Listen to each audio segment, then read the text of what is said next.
Hello, good afternoon বন্ধুরা, সবাই কেমন আছো? আশা করি সবাই ভালোই আছো, আমিও ভালো আছি।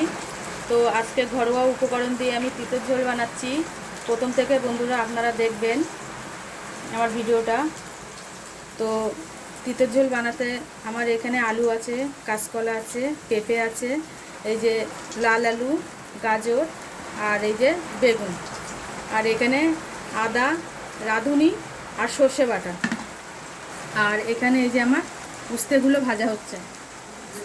উস্তেগুলো লাল লাল করে ভাজার পরে আমি তুলে নিয়ে, উস্তেগুলো আমার লাল লাল করে ভাজা হয়ে গেছে বন্ধুরা, দেখুন। হ্যালো, বৃষ্টি পড়ছে, খুব বৃষ্টি হচ্ছে বন্ধুরা আমাদের এখানে, কলকাতাতে খুব বৃষ্টি হচ্ছে। তো আমি এই রাঁধুনি ফোড়ন দিলাম, আলু দিলাম, কাঁচকলা দিলাম, পেঁপে দিলাম। বেগুনটা এখন দেবো না, বেগুনটা এখন দিলে গলে যাবে, বেগুনটা আমি পরে দেবো। লাল আলু দিলাম, এই গাজর দিলাম।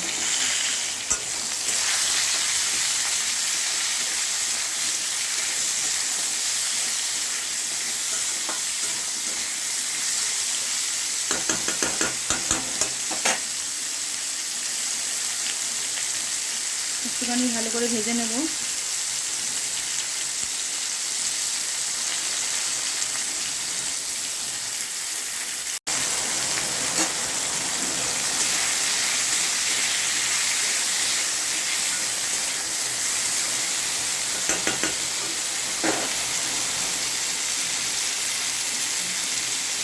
পরিমাণ মতো নুন দেব। হ্যালো বন্ধুরা, এই শুক্তোতে অনেকে হলুদ দেয় না, কিন্তু আমি শুনেছি একটু হলুদ না দিলে, কালার না আসলে না দেখতে কেমন লাগে, তাই জন্য আমি একটু হলুদ দিলাম। শুক্তোতে অনেকেই হলুদ দেয় না, কিন্তু এই সাদা হয়ে থাকে না, দেখতে আমার ভালো লাগে না।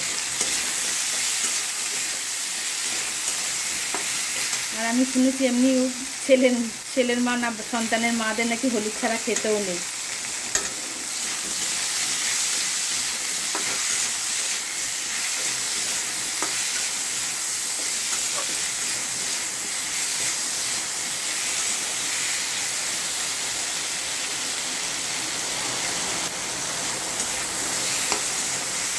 বন্ধুরা, আমি এই শুক্তোতে দুধ, ঘি, ভাজা মশলা, গরম মশলা আমি কিছুই দেবো না।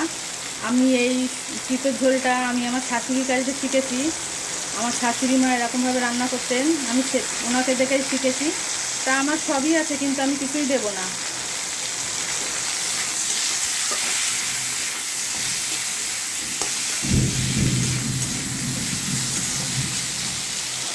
বেগুনটা আমি এখন দেবো না, এখন দিলে বেগুনটা গলে যাবে।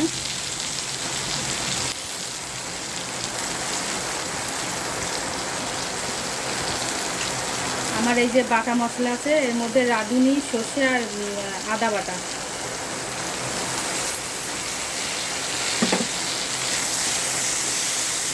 এর মধ্যে সর্ষে আছে, আমি এই জন্য বেশি ভাজবো না।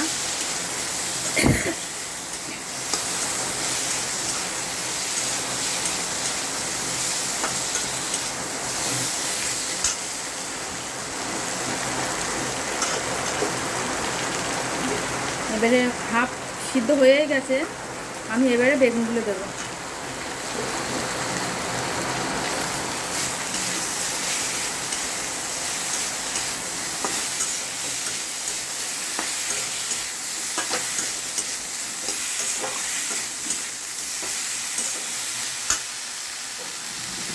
আমার শ্বশুরবাড়িতে এগুলো বলতো কি, যে তিতর ঝোল। বন্ধুরা, খুব মেঘ ডাকছে, খুব বৃষ্টি হচ্ছে আমাদের এখানে। তোমাদের ওখানে বৃষ্টি, কার কার বাড়িতে বৃষ্টি হচ্ছে আমাকে কমেন্ট করে বলবে। বেশি ভাজবো না, এর মধ্যে সর্ষে আছে, বেশি ভাজবো না। এই বাটি ধোয়া জলটা দিয়ে দিলাম।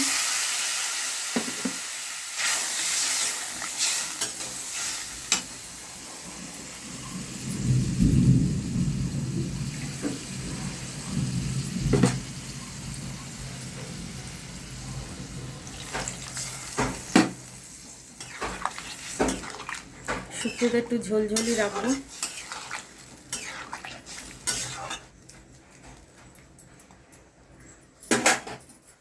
এবার আমি ঢাকা দিয়ে দেবো। নামানোর একটু আগে উস্তেগুলো দেবো, এখন দেবো না, দিলে আমার শুক্তোটা তিতো হয়ে যাবে। হ্যালো বন্ধুরা, আমি আবার ফিরে এলাম। এবারে এই হয়ে যাওয়ার মুখেই, শুক্তো হয়ে যাওয়ার মুখেই আমি এবারে এই ভাজা উস্তেগুলো দিয়ে দিচ্ছি। আগে দিলাম না, একসঙ্গে দিলাম না, তাহলে শুক্তোটা পুরো তিতো হয়ে যেত। বন্ধুরা, আমার রান্নাটা কেমন লাগলো আপনারা অবশ্যই বলবেন।